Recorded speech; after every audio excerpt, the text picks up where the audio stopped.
지난해 12월 5명의 목숨을 앗아간 방음터널 화재를 수사하는 경찰이 처음 불이 붙었던 트럭 운전자와 당시 고속도로 상황실장에 대해 구속영장을 신청했습니다.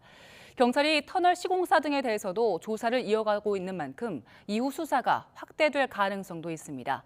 취재기자 연결합니다. 김철희 기자.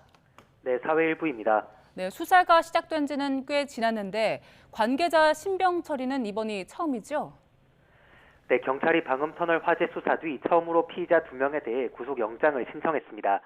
대상은 처음 불이 난 트럭 운전자 그리고 당시 고속도로 상황실에서 근무한 상황실장입니다.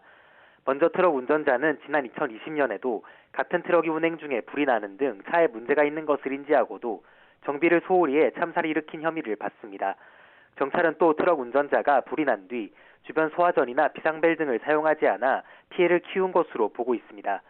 상황실장의 경우 사고 발생 3분 만에 불이 난 것을 알고도 제대로 대처하지 않아 참사를 키운 혐의를 받습니다.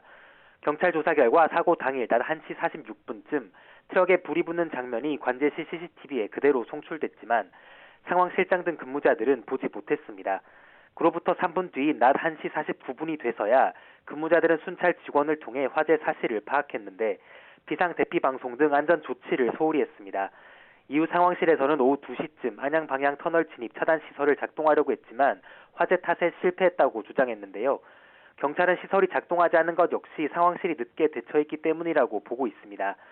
이외에도 폐기물 관리업체 대표와 상황실 직원 등 3명이 같은 혐의로 입건된 상태입니다. 경찰은 방음터널 시공사 등에 대해서도 계속 수사하고 있어 이후 처벌 대상자가 더 늘어날 가능성도 있습니다. 지금까지 사회일부에서 전해드렸습니다.